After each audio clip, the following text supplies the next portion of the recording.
بسم اللہ الرحمن الرحیم۔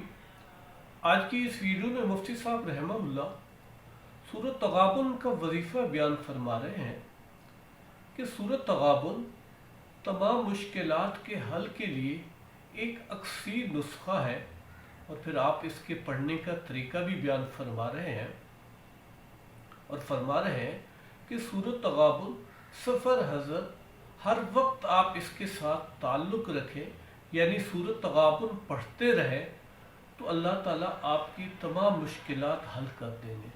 آپ حضرات بھی ملاحظہ فرمائیں۔ قرآن شریف اللہ تعالیٰ کی کتاب ہے اور اللہ کا کلام ہے،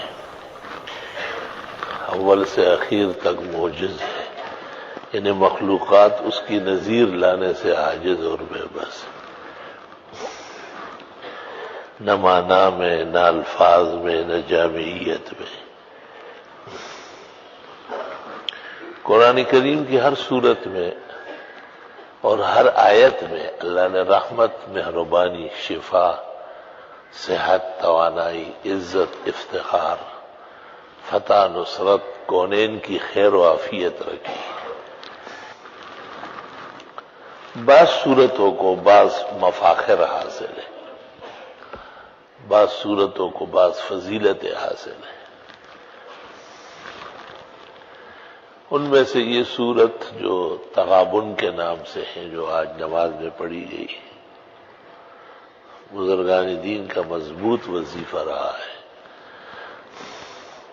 میں نے اب تک جتنے بزرگوں کو دیکھا ہے، بلکہ خواتین تک، ان کا پختہ وظیفہ رہا ہے۔ وظیفہ اس کو کہتے ہیں کہ زندگی کا حصہ ہو، جب تک وہ جیے، خواہ سفر میں ہو، حضر میں ہو، صحت میں ہو، مرض میں ہو، اس صورت سے سروکار رکھتے ہیں۔ سب سے بہتر صورت تو یہ ہوتی ہے کہ آدمی 41 مرتبہ پڑھے اور پھر ایک دفعہ پڑھتا رہے روز۔ کہتے قبل الفجر یاقوت و مرجان ہے، فی الفجر جوہر ہے، بعد الفجر سونا ہے، سورج نکلنے کے بعد چاندی، اور ہر وقت پڑھنا حکمت سے خالی نہیں ہے، فوائد اور اجر سے مالا مال ہے، اور لاعلاج بیماریوں میں جس میں اسباب بظاہر معطل معلوم ہوتے ہیں، ڈاکٹر یا حکیم، طبیب یا دنیا کے نسخے اور تدبیر کی شکست جب نظر آ جائے، یہ صورت عجائب دکھاتی ہے۔ کبھی ایسا ہوتا ہے کہ کسی ایک مقصد کے لیے سورہ تغابن کو وظیفہ بناتے ہیں، کبھی کئی مقاصد لکھے جاتے ہیں باقاعدہ کاغذ پر۔ بسم اللہ الرحمن الرحیم ہم نے آج تک اپنے بزرگوں سے سنا ہے، جن پر ہمیں اعتماد رہا ہے اور جن سے ہمیں دین پہنچا ہے اور دین کے فائدے پہنچے ہیں، کہ اس صورت کے پڑھنے سے اللہ خاص فضل فرماتے ہیں۔ اللہ تعالیٰ کی بارگاہ احدیت و سمدیت میں گزارش اور بندگی کی درخواست ہے کہ ہمارے اس بیمار کو یہ صحت ملے، اس ظالم سے اس طرح نجات ملے، اس پریشانی سے اس طرح چھٹکارا ملے، اور وہ کاغذ گم نہ کرے، خبردار ہو، اور وہ جب بھی سورہ تغابن پڑھنے لگے تو اس کو 1-2 دفعہ پڑھ لے، بسم اللہ پڑھ کر۔ اس کو بخاری میں انشاد کہتے ہیں، انشدک باللہ۔ 41 مرتبہ کسی غرض کے لیے بھی پڑھی جاتی ہے، کسی کام کے لیے ضروری، غرض سے مراد کوئی ضروری کام جس سے آپ دوچار ہو اور آپ چاہتے ہیں کہ خیر و عافیت سے ہو جائے، لیکن ابدیت شرط ہے، بندگی شرط ہے، زور نہیں چلے گا، کسی کے باپ کا ٹھیکہ نہیں ہوتا کہ بس آپ نے پڑھا ہو آسمان کو دیکھے کہ جی وہی آئی ہے، نہیں، یہ خناسیت ہے، فرعونیت کے خیالات ہیں۔ ہم وقت اللہ سے ڈرے رہنا اور اللہ سے خیر کی امید رکھنا، اپنی کوتاہی اور قصور کا اعتراف کرنا ہو۔ کبھی ایسا ہوتا ہے کہ مرض کا غلبہ ہوتا ہے تو تعداد بڑھانی پڑتی ہے، جب مرض کا استعداد ہو تو اس کی بھی تعداد بڑھا لو۔ مثلا 1 گھنٹے میں تو جب پڑھتا ہوں کبھی تو 1 گھنٹے میں 41 مرتبہ آرام سے ہو جاتی ہے۔ 18 آیات ہے، اگرچہ بڑی بڑی آیت ہے۔ اور کبھی ایسا کرتے ہیں کہ ساتھیوں کو بٹھاتے ہیں، اب پورا برابر کی تقسیم کرنا پڑتا ہے۔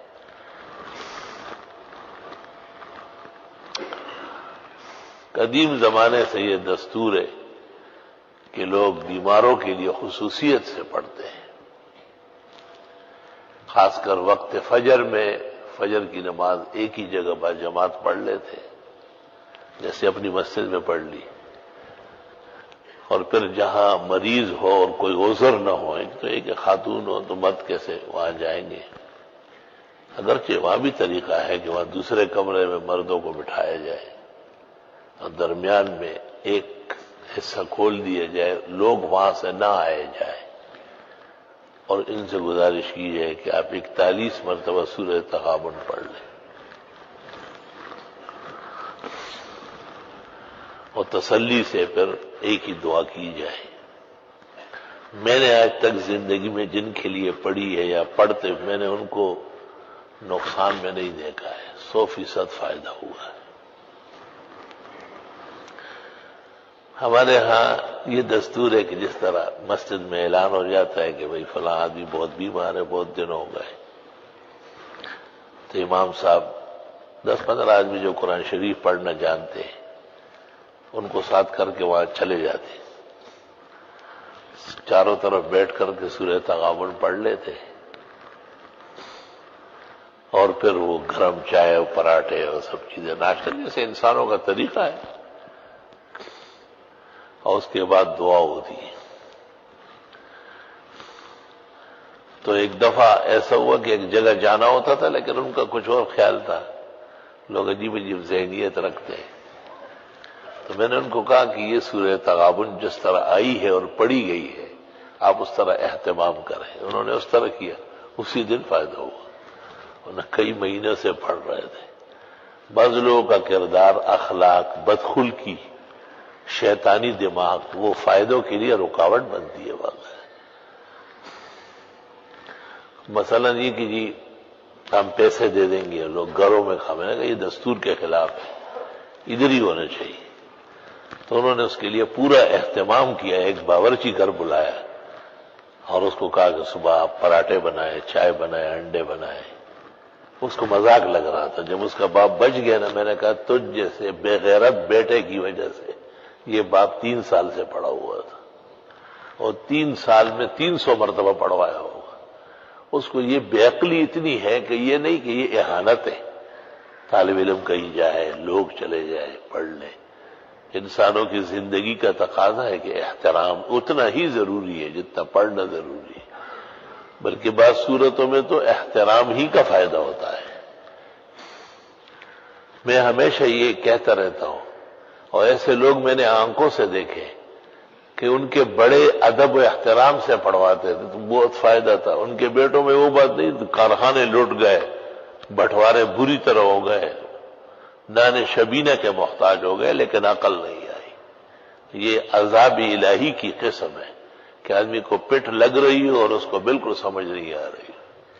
اللہ تعالیٰ جب رضامند ہو جائے اور اللہ چاہے کہ فائدہ پورا پہنچے، اس کا دل بندگی سے، اس کا دماغ تواضع سے، اس کے اعضاء اللہ کی اطاعت میں، ساتھیوں کے خوشگواری میں مصروف ہو جائے۔ اللہ اکبر و کبیرہ۔ یہاں کراچی میں ایک شخص تھا، جوانی کے عالم میں گر گیا تھا، بالکل لولا لنگڑا ہو گیا تھا۔ اس کے لیے یہاں سے طلباء گئے، اسی دستور سے جس طرح میں بیان کرتا ہوں، یقین کر لیں وہ آپ اسے دیکھیں گے سوچیں گے بھی نہیں کہ کبھی یہ شل اور اپائج تھا۔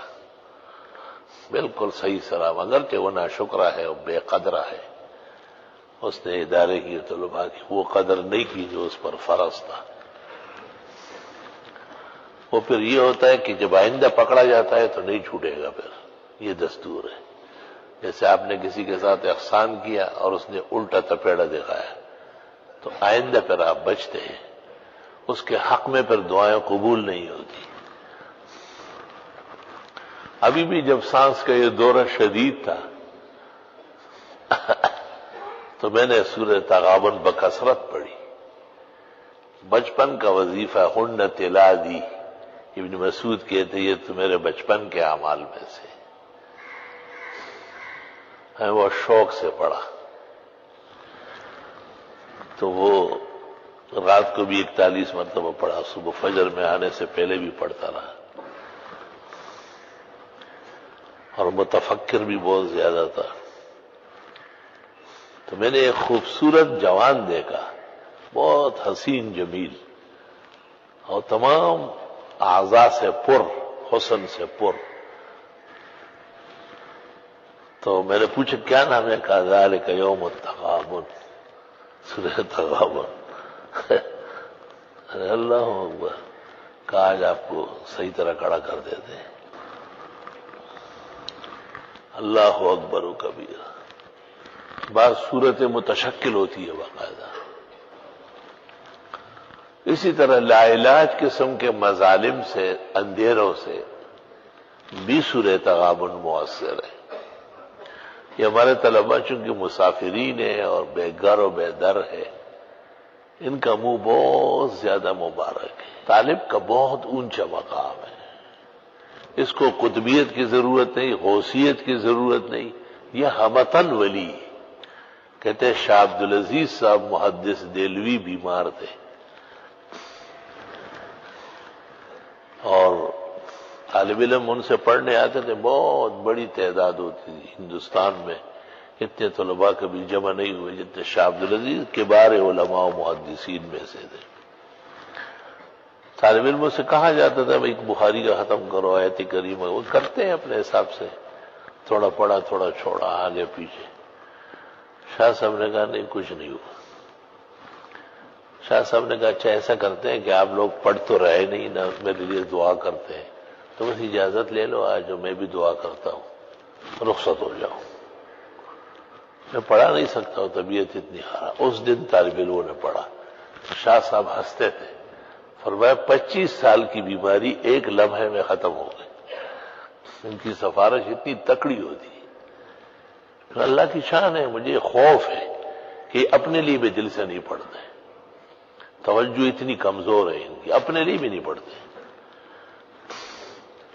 ایک طالب علم ایک ناحق کیس میں گرفتار تھا، میں نے اس کو کسی طریقے سے پیغام دیا تو وہ وقت لگ گیا اس میں، اچانک چھوٹ کے آ گیا، کہنے لگے کل ہی پڑھا آپ کو۔ میں نے کہا اس سے پہلے خط تو ملا تھا لیکن میں نے نہیں پڑھا۔ دیکھا ذرا، تو مجھے انداز ہوا کہ ظالم لنفسہ کا مرض بھی ان میں ہے، اپنے لیے، والدین کے لیے، وہی آپ کو علم کے لیے بھیجا ہے، گھر بار سب چیزیں آپ کے لیے معاف کی ہے کہ آپ پڑھ کے آئے، کتنا احسان ہے ان کا۔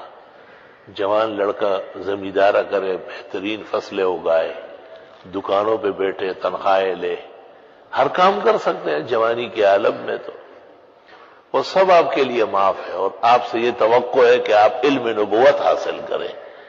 تو والدین کے لیے، اعزاء اقربا کے لیے، جو ان میں خراب لوگ ہیں ان کی ہدایت کے لیے زیادہ دعائیں مانگیں، اور یاد رکھنا کہ دعاؤں کی کثرت جو ہے یہ مستجاب الدعوات کی دلیل ہے۔ لوگوں کی باتیں نہ سنو، اور جو ہے نا شیطانی خیالات سے توبہ طائب، خوب دعائیں مانگو۔ جب بھی موقع ملے بس قبلہ رخ ہو کر کے 2 رکعت پڑھو یا ایک سورت پڑھ لو، 100-150 مرتبہ استغفار، آیت کریمہ، لا الہ الا اللہ، پھر توجہ سے دعا مانگو۔ دعا مانگنے میں نہ ہاتھ اوپر نیچے کرو، نہ کرچیاں کرو، نہ آسمان و زمین کو دیکھو، نہ پنکھے گنو، نہ اپنے بٹن گنو، نہ داڑھی سے کھیلو۔ کچھ دیر کے لیے بالکل متوجہ الی اللہ رہو۔ صرف طلبہ نہیں، سب نمازیوں کے لیے یہ آداب ہے کہ وہ بھی خوب دعائیں مانگے، چھوٹے کام، بڑے کام، دنیا، آخرت، بیماری، صحت، آرام، راحت، عزت۔ ہم ایک فتنے کے دور سے گزر رہے ہیں، ہر طرف سانپ اور بچھو ہے، مغاربہ اور زنادقہ ہمیں شکار کرنے میں لگے ہوئے ہیں۔ ہمارے فرائض کتنے زیادہ ہیں، آپ خود سوچ لیں ذرا۔ اللہ تعالیٰ نے کتنا بڑا فضل فرمایا ہے، خون آلودہ شہر، زحمتوں میں قتل و غارت گری میں گھرا ہوا شہر، جس میں قتل و غارت اور لوگوں کو بے عزت کرنا یہ فن بن گیا تھا، یہ سیاست کا ایک معیار بنا تھا۔ اللہ تعالیٰ نے ٹوٹی پوٹی دعاؤں سے، آپ کے توجہ سے، بیٹھنے سے، دعاؤں سے بہت بڑا احسان فرمایا۔ اللہم لک الحمد والشکر علی ما انعمت علینا۔ دوسرا یہ کہ مطلقاً پڑھا جاتا ہے اللہ کی رضا کے لیے، خوشنودی کے لیے، وہ تو اور بلند مقام ہے۔ کہتے ہیں آیت کریمہ جو کثرت سے پڑھتا ہو یا استغفار یا سورہ تغابن، وہ کسی کو بالکل بد دعا نہ دے ورنہ تباہ و برباد ہو جائے گا، اس کو پتہ بھی نہیں چلے گا، اس کی گردن ادھر ٹوٹ جائے گی۔ احتیاط بہت زیادہ ضروری ہے، خود احتیاط کریں۔